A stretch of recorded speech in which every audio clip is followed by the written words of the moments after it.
Drew, how do you maintain perspective heading back to Kansas City, or are we all making too much of that? Oh, I think we'll all make a little too much of it. It's just another football game. Got to prep like I did the first 2 weeks and just be ready to go. How do you simplify it? Do you turn the phone off? Do you have parents deal with tickets? Like, how do you deal with going back home when everyone knows who you are? Yeah, well, my mom has handled the tickets from the beginning so that I can kind of avoid that whole hassle.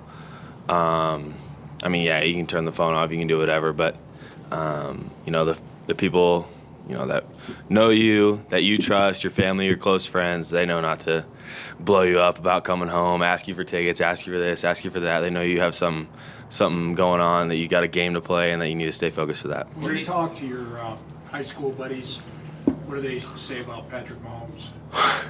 When I was a senior in college, that was that year that he went. When I was a senior in college, that was last year. Sorry, last year when he was the MVP. I was at home and got to hear all about Patrick and how well he did, and rightfully so. He had one heck of a year, and they were playing some really good football. So, my friends definitely think he's a very, very good quarterback. What have these past 3 days been like with coming off the performance that you had and now going home, all of that mixed together? The win was exciting, as it should have been. But once you went and watched the film, when I watched it with TC and Coach Scangarillo, after that it was, on to Kansas City and start prepping for that. I did my normal routine last night, did my normal routine Monday, and just trying to keep things normal this whole week. Sure, when you look at the two games that you've played, what do you take away from a negative point of view or something that you want to improve on? Yeah, I think, we can always look back at the 2 picks, me trying to force something. When I feel it's not there, like I said in the interview a little bit afterwards, my hands separate. I thought I should throw it and then went back on it and then ended up throwing it to where, if I don't force things, I'm going to end up being all right. Just let the game flow, let everything come to me, and, take what's given to me. Drew, when you look back at your days in Kansas City from high school and stuff, what is it, the basketball games, the football games? What are the fondest memories from back in those days? Oh, my gosh. Since I still play football, I'm going to have to go with the basketball memories. You can't get those back. You miss it a little bit. I love the game of basketball. But, we had a Applebee's right across from our school, half-price apps after 9. And so by the time you're done playing your game, you and your couple buddies that stayed after to wait for you to come out of the locker room, you go over there and, do that. Get you a little kiwi lemonade and go to town. Drew, you've spoken before about how your hometown Chiefs obviously wouldn't have taken you after having Pat Yeah. Mahomes. Is there a little extra something for you, making them realize that maybe you're the guy that they should have? I wouldn't think so. It's hard for me. It's probably going to be hard for me to change their mind when you have an MVP quarterback on your team, unless, one day that ends up happening with me. But, no, Patrick is, their guy. And, I'm just here to prove myself to the guys in this locker room and keep proving it to everyone around here that, I should be the guy for this job. How many times have you been to Arrowhead? A lot. Too many to count. And I've played in there once my freshman year against BYU. Given your personality, it would seem like you would embrace this idea of facing your hometown. Oh yeah, no, it's a cool thought. Especially that you went to Mizzou and you stayed at home during college too, and this is my first time out, and then going to a team in the division. I think that's pretty cool to be able to have the opportunity just to go home and play against the Chiefs and be in front of some of your friends and family. How passionate a Chiefs fan were you growing up?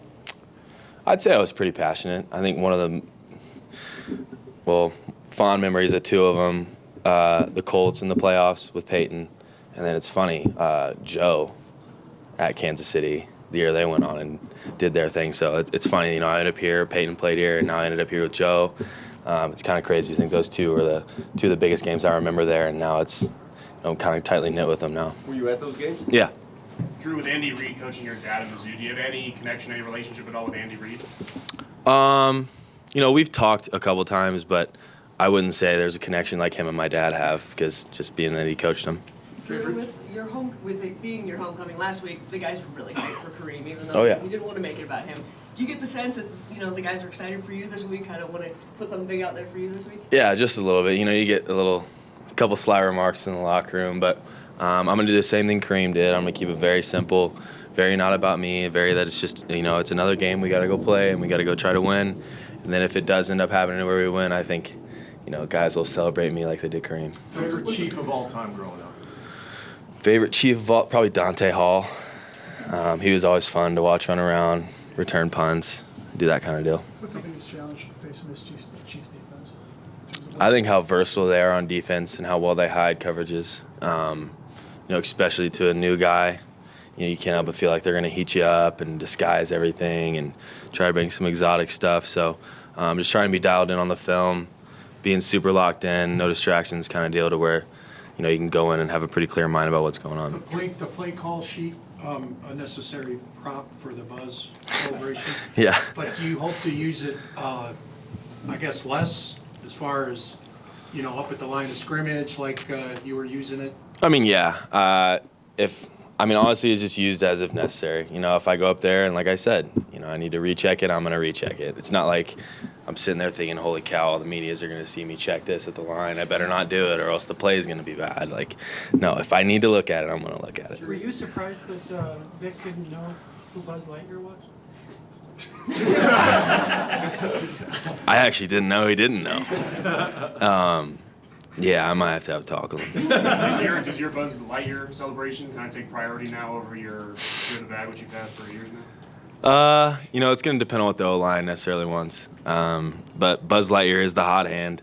But I had to do the bag one more time in Houston because, it happened there last time. Drew, so you kind of mentioned the disguises that they do defensively a little bit.